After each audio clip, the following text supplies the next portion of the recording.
नमस्कार दोस्तों, कैसे हो? आप सभी अच्छे होंगे और मैं भी अच्छा हूँ। हमारा दोस्तों चल रहा था, बिंदु चल रहा था हमारा वर्ण विचार। बिंदु हमारा चल रहा था वर्ण विचार। हमने पिछली कक्षाओं में स्वरों के वर्गीकरण के बारे में अध्ययन किया। क्यों? क्योंकि वर्ण जो होते हैं वो दो प्रकार के होते हैं। नंबर वन कौन सा था? स्वर। और नंबर दो कौन सा था? व्यंजन। ये हैं वर्णों के दो प्रकार। तो स्वरों का हमने अध्ययन कर लिया, स्वरों के बारे में हमने अध्ययन कर लिया। हिंदी भाषा में स्वर 11 होते हैं। ए, आ, एक बार लिख देता हूं, ए, आ, लघु ई, दीर्घ ई, लघु ऊ, दीर्घ ऊ, री, ए, आई, ओ और औ। ये 11 जो है ये स्वर है। हमने इनका वर्गीकरण भी समझ लिया है। स्वरों का वर्गीकरण हमने आधार लिए थे। कितना है? हमने स्वरों के वर्गीकरण के लिए आधार लिए थे, 6 आधार लिए थे, जिनमें हमारा सबसे जो पहला आधार है ना वो ये था, मात्रा व उच्चारण में, मात्रा या उच्चारण में लगने वाला समय। मात्रा या उच्चारण में लगने वाला समय के आधार पर स्वरों का वर्गीकरण। आधार पर स्वरों का वर्गीकरण, ये हमारा स्वरों के वर्गीकरण का सबसे पहला आधार है, पहला आधार है। तो इसमें हमने क्या किया था? मात्रा या उच्चारण में लगने वाला समय के आधार पर स्वरों का वर्गीकरण जो किया था वो हमारा हुआ था 3 प्रकार का। कितने का हुआ था? 3 प्रकार का, जिसमें पहला प्रकार था ह्रस्व स्वर। क्या था? ह्रस्व स्वर।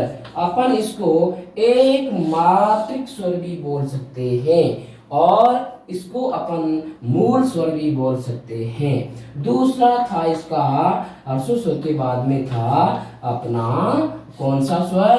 अपना दीर्घ स्वर था। ठीक है, और इसको अपन संधि स्वर भी बोल सकते हैं, इसको अपन संधि स्वर भी बोल सकते हैं और इसको द्विमात्रिक स्वर भी बोल सकते हैं। द्विमात्रिक स्वर भी बोल सकते हैं। ये इसको अपन एक मात्रिक स्वर भी बोल सकते हैं। तो इसका संकेत क्या होता है? इसका संकेत होता है खड़ी पाई के रूप में और इसका संकेत होता है एस के रूप में। ठीक है, और इसी का नंबर जो तीसरा है, इसका प्रकार था अपना पपलुत स्वर। कौन सा स्वर था? पपलुत स्वर था। तो बेटा ध्यान से देखना कि ह्रस्व स्वर में हमने ह्रस्व जो ये वाला स्वर है ना, इनकी संख्या थी 4 थी और दीर्घ स्वरों की संख्या 7 थी और पपलुत स्वरों की संख्या 8 है। ठीक है, तो ध्यान देना, ह्रस्व स्वर 4 कौन कौन से हैं? अपना ए, लघु ई, लघु ऊ और लघु री। ये अपने 4 ऐसे स्वर है जो ह्रस्व स्वर की श्रेणी में गिने जाते हैं। अब देखना, यहाँ हो गए ना 4 स्वर हो गए। अब इसके अलावा जितने 7 स्वर है वो किस में गिने जाएंगे? वो गिने जाएंगे अपने कौन से स्वर में? वो गिने जाएंगे दीर्घ स्वर में। एक बार लिख देता हूं वो भी, आ और दीर्घ ई और दीर्घ ऊ, ए, आई, ओ, औ। ये हो गए अपने 7 स्वर। इनको अपनों ने किसमें गिना था? इनको गिना था दीर्घ स्वरों की श्रेणी में। ठीक है, तो ये ह्रस्व हो गया ए, ई, उ, री और ये हो गया अपना कौन से स्वर हो गए, ये हो गए अपने कौन से दीर्घ स्वर, आ दीर्घ ई दीर्घ उ ए ऐ ओ औ। अब एक इसमें खास बात क्या थी, ए ऐ ओ औ, ये जो आप जो चार स्वर देख रहे हो, जो मैंने ये जो सर्किल बनाया है इसके अंदर ए ऐ ओ औ, इनको अपन क्या कहते हैं, इनको अपन संयुक्त स्वर भी कहते हैं। इनको अपन क्या कहते हैं, संयुक्त स्वर।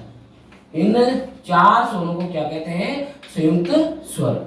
ठीक है। और एक बात हमने हर्षवर्धन स्वर ने बोली थी क्या, कि मूल स्वरों का कभी संधि विच्छेद नहीं होता, क्योंकि हर्षवर्धन स्वर को मूल स्वर कहते हैं और मूल स्वरों का कभी संधि विच्छेद नहीं होता है। ये बात भी ध्यान में रखना। अब रहा अपना कौन सा स्वर, प्लुत स्वर। इसमें हमने संख्या 8 मानी है। ऐसा क्यों, ध्यान से देखना। एक तो हमने लिया था इसमें से ए को लिया था, एक तो हमने इसमें से क्या लिया था, ए को लिया था। और इसके अलावा ये जो स्वर है ना दीर्घ वाले, इनको हमने शामिल किया था किसमें, प्लुत स्वर की श्रेणी में। तो आपको मात्रा या उच्चारण में लगने वाला समय के आधार पर स्वरों का वर्गीकरण में आपको ये ह्रस्व स्वर, दीर्घ स्वर और ये प्लुत स्वर आपको समझ आ गया होगा। अब आप आगे ध्यान से देखना कि हमने स्वरों के अपने वर्गीकरण में दूसरा आधार कौन सा लिया था।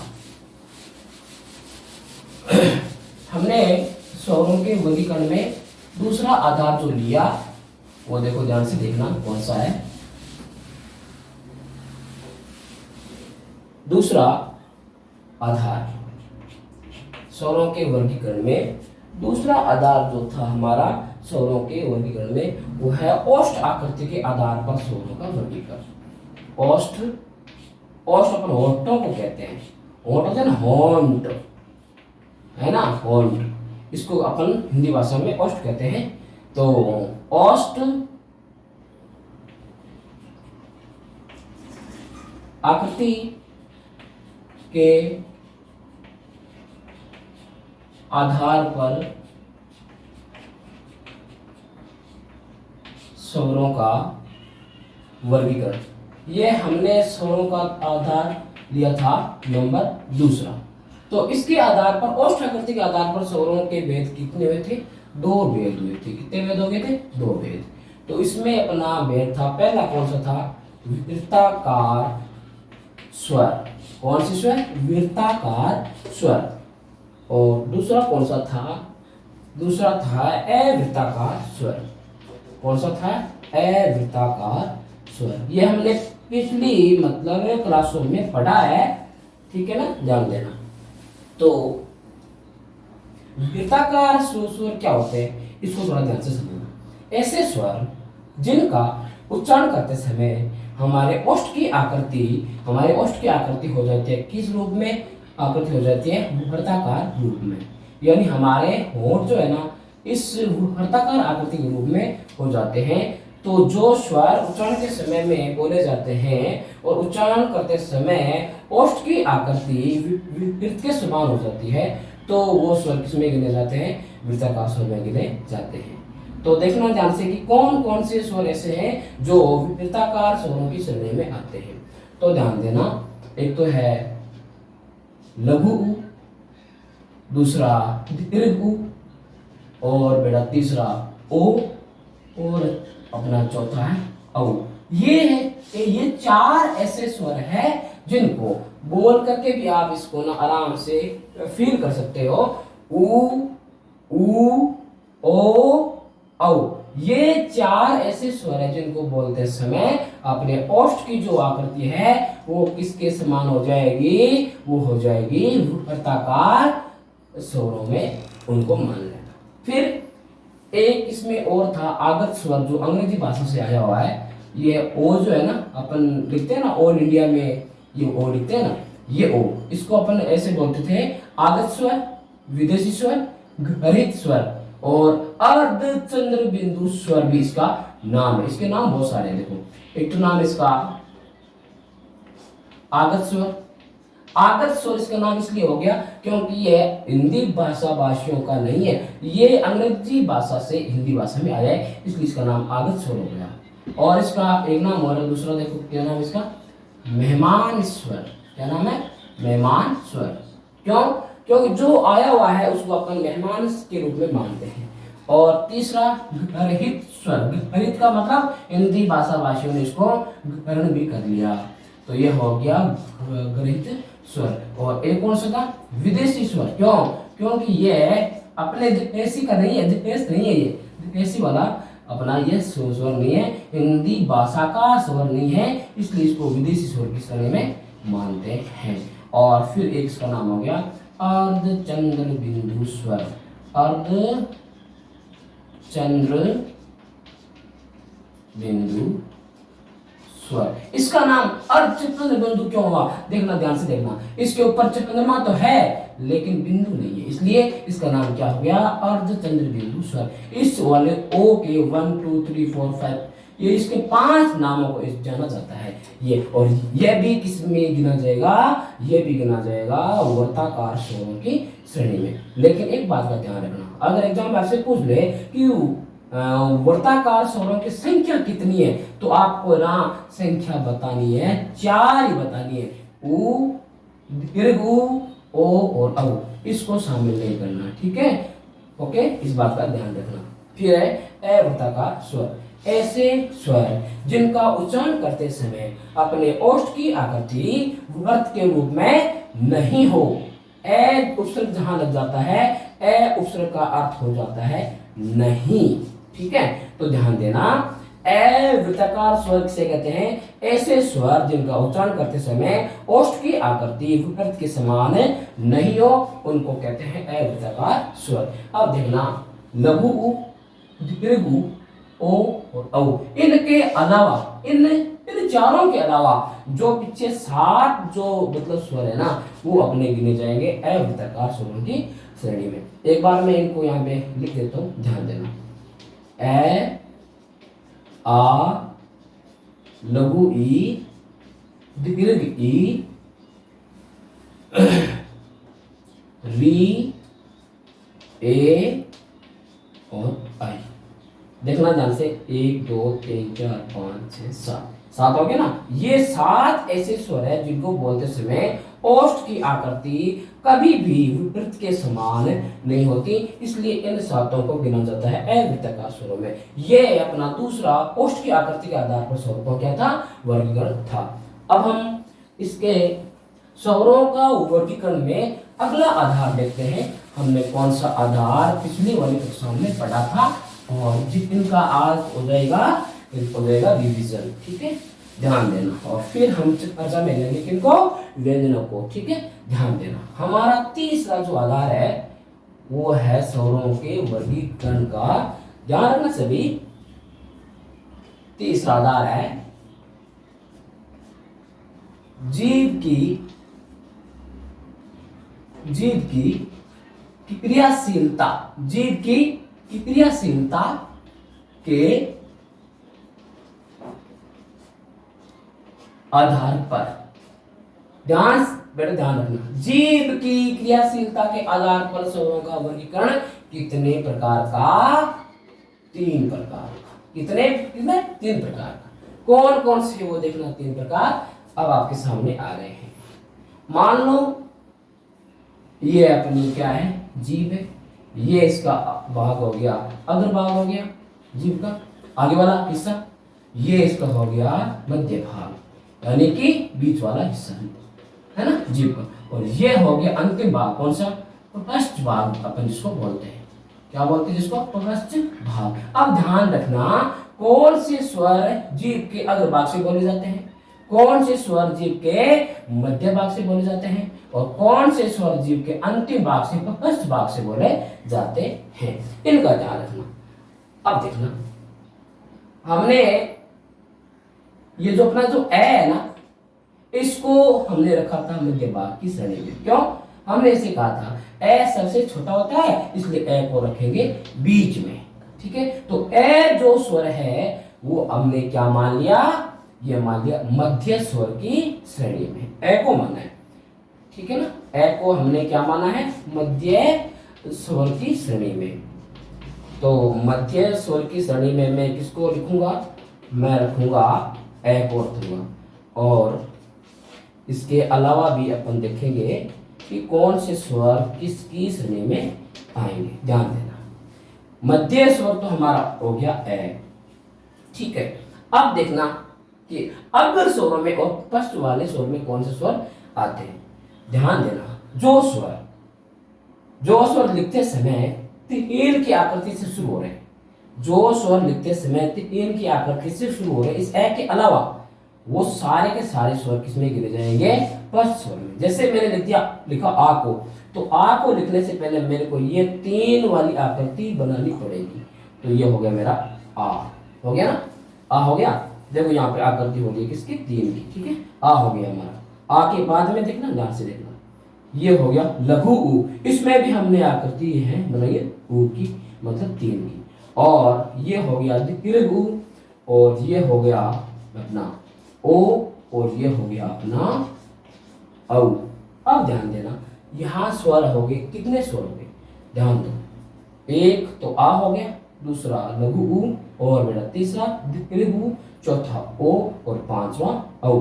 ये अपने पांच स्वर जो आप देख रहे हो ना, ये सारे के सारे ये पांचों स्वर आकृति कौन सी से शुरू हो रहे, आकृति तीन से शुरू हो रहे। देख लो ध्यान से, ये देखो सब में पहले हमें लिखना पड़ता है तीन। तो ये जो स्वर पांचों है ना, ये अपन किस में रखेंगे, पश्च स्वरों की श्रेणी में रखेंगे। तो मैं यहाँ लिख सकता हूं ना, आ, लघु ऊ, दीर्घ ऊ, ओ, और औ। ये हो गए अपने पांच ऐसे स्वर है जो जीभ के अंतिम भाग से बोले जाते हैं, पश्च भाग से बोले जाते हैं। तो इन पांचों स्वरों को क्या मानेंगे, इन पांचों स्वरों को मानेंगे पश्च स्वर, और ए को मान लिया मध्य स्वर।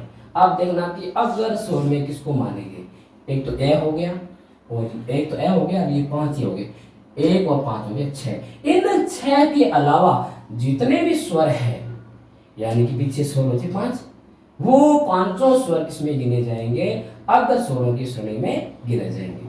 वो मैं जो स्वर पांच है उनको लिख रहा हूं, ध्यान देना। सबसे पहला लघु ई, और दीर्घ ई, री, ए, और आई, ये पांच स्वर। एक बार और देखो ध्यान से, लघु ई, अपनी दीर्घ ई, लघु री, ए, आई, ये पांचों स्वर किसमें गिने जाएंगे, जीभ के अग्र भाग से अपन बोलते हैं, और इनको अग्र स्वरों की श्रेणी में मानते हैं। अब आपको आगे होगा समझ में कि जीभ की क्रियाशीलता के आधार पर स्वरों का वर्गीकरण कितने प्रकार का, तीन प्रकार का। नंबर एक अग्र स्वर, नंबर दो मध्य स्वर, नंबर तीन पश्च स्वर। और अब आपको इतना भी आगे होगा समझ में कि जीभ की क्रियाशीलता के आधार पर स्वरों का वर्गीकरण कैसे होता है। फिर इसके आगे अपन, इसमें अभी तक दो तीन आधार और बचे हैं, वो भी अपन देख लेते हैं। हमारे स्वरों के वर्गीकरण के लिए अपने है ना तीन आधार कंप्लीट हो चुके हैं, अपने तीन आधार कंप्लीट हो चुके हैं। अब हम स्टार्ट करने वाले हैं स्वरों के वर्गीकरण में। कौन सा आधार, आधार नंबर चौथा, फोर्थ नंबर वाला जो आधार है वो अपन शुरू कर रहे हैं, ठीक है। ध्यान देना, फोर्थ नंबर वाला आधार है, क्या है, ध्यान से देखो।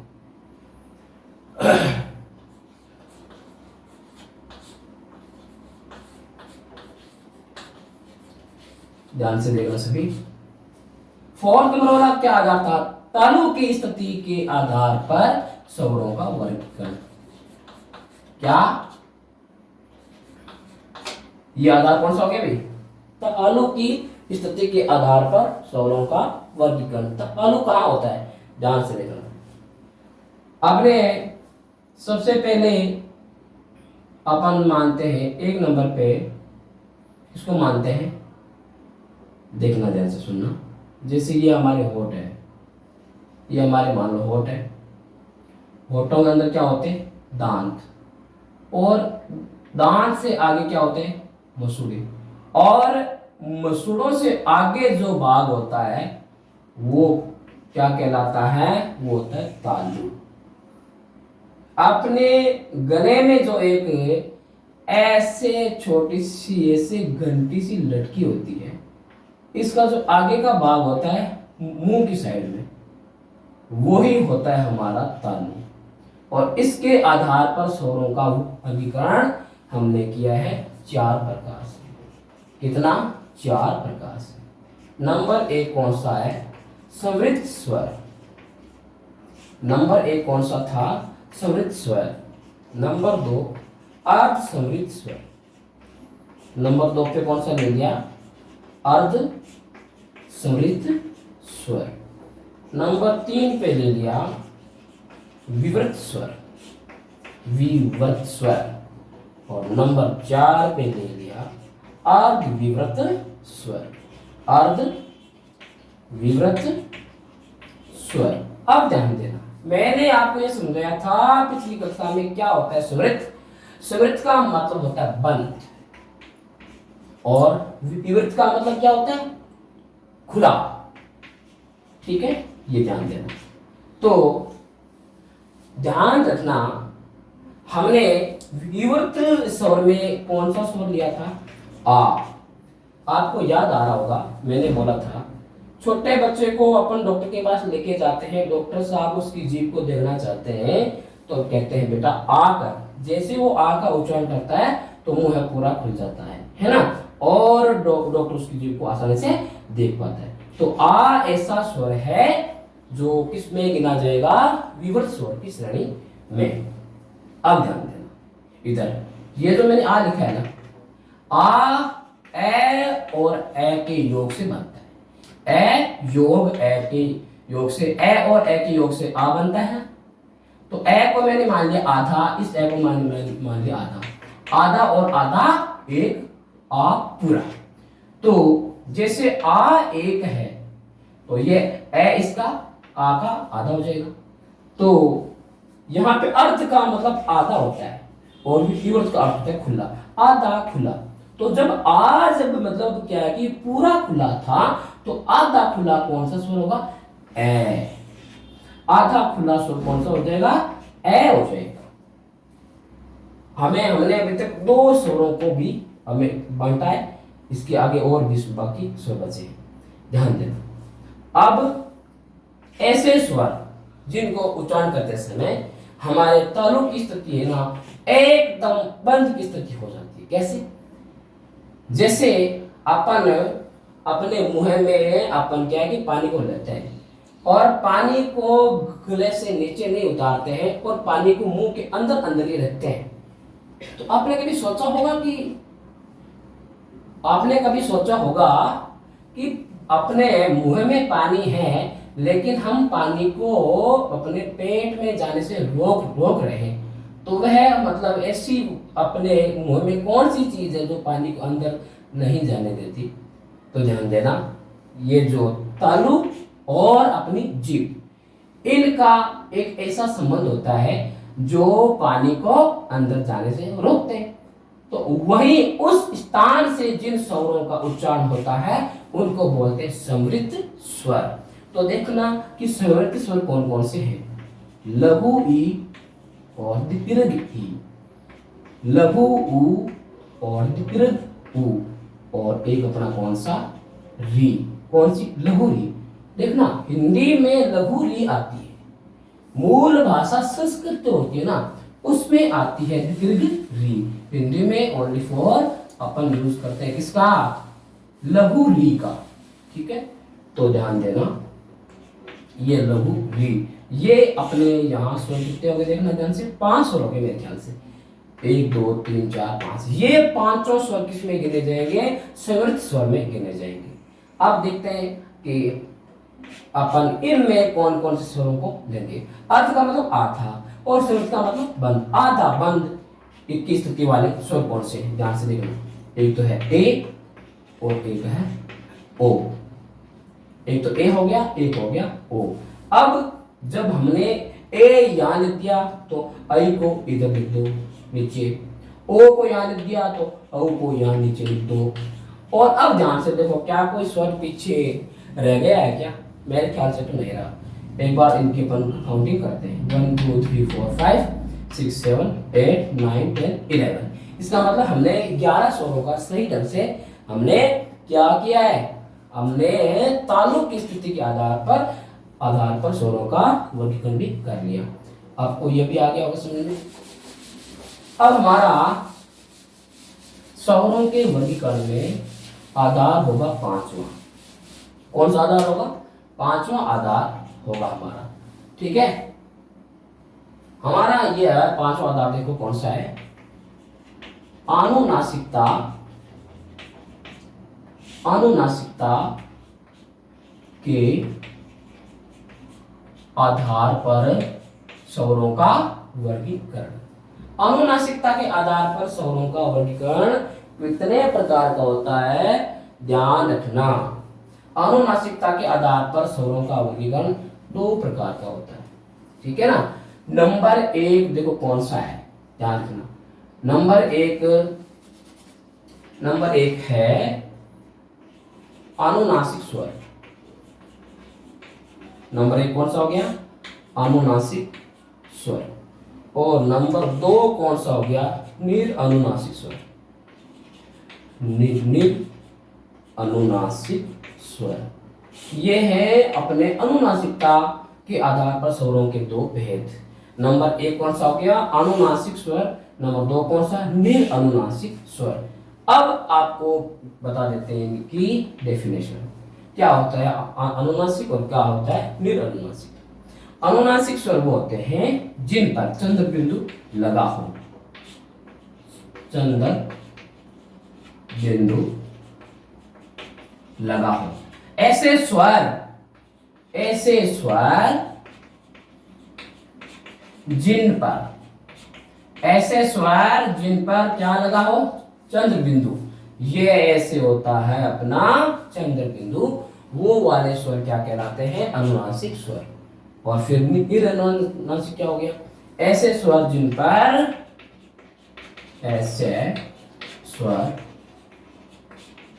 जिन पर चंद्र बिंदु नहीं लगा हो, वो क्या कहलाते हैं? वो कहलाते हैं अपने निरअनुनासिक स्वर। अब एक बात ध्यान से सुनना, और एक लाइन में यानी तो नोट लगा के ध्यान देना। क्या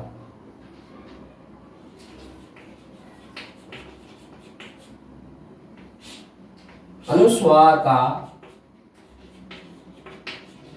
का तद्भव रूप।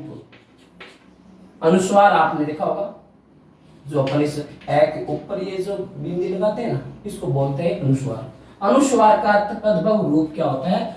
अनुनासिक। अनुनासिक मतलब इस अनुस्वार का तद्भव रूप क्या होता है? अनुनासिक। ठीक है, और एक लाइन यहां भी लिख देता हूं, ध्यान देना। अनुनासिक का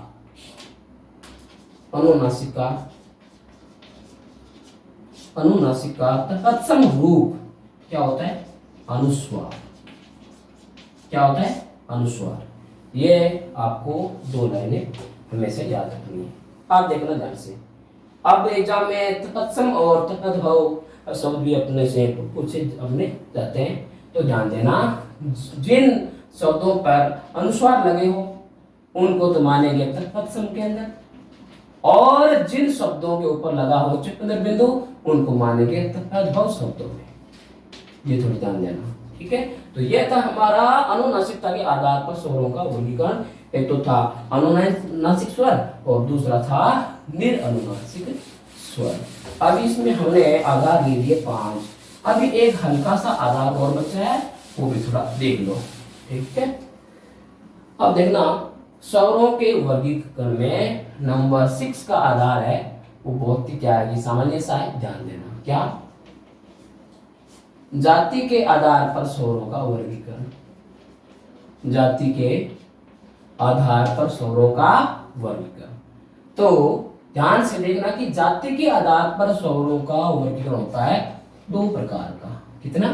2 प्रकार का। नंबर 1 कौन सा है? सजातीय स्वर। नंबर 1 कौन सा हो गया? सजातीय स्वर। और नंबर 2 कौन सा हो गया? विजातीय स्वर। एक तो हो गया सजातीय स्वर और एक हो गया विजातीय स्वर। अब ध्यान देना क्या होता है सजातीय और क्या होता है विजातीय, इसको थोड़ा ध्यान से समझना।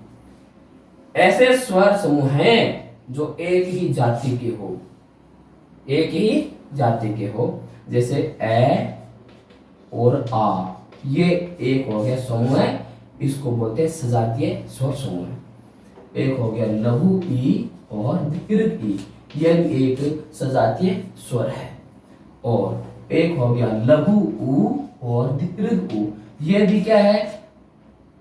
यह भी सजातीय स्वर समूह है। ध्यान देना, हिंदी भाषा में 11 स्वरों में सजातीय स्वर समूह ओनली 4 कितने होते हैं? 3। एक तो ए आ वाला, दूसरा ई वाला और तीसरा ऊ वाला। इनके अलावा कोई भी सजातीय स्वर समूह नहीं होता है, ध्यान रखना। अब देखना यहाँ नाम लिखा हुआ है विजातीय, इसमें वी उपसर्ग जुड़ा हुआ है। जहां भी वी उपसर्ग जुड़ा हुआ हो वहां वी का अर्थ होता है अन्य, ठीक है। तो इसमें अपन ये देखेंगे अन्य जाति स्वर समूह कौन से? अन्य मतलब दूसरा, ए और ए, ये हो गया विजातीय स्वर समूह, ठीक है ना। एक हो गया ई और आपका ऊ, ये भी क्या हो गया? विजातीय स्वर समूह है, ठीक है ना। तो आपको ध्यान इतना ही रखना है कि सजातीय स्वर समूह कौन कौन से? ए आ वाला, ई वाला, ऊ वाला, इसके अलावा सारे के सारे किसमें गिने जाएंगे? विजातीय स्वर समूह में गिने जाएंगे। तो मेरी बात सुनो, आज हमने स्वरों के वर्गीकरण के पूरे आधारों का वापस हमने रिवीजन किया है और आज इतना ही। आगे वाली क्लास में हम व्यंजनों का अध्ययन करेंगे, ठीक है। ध्यान देना। नमस्कार, जय हिंद।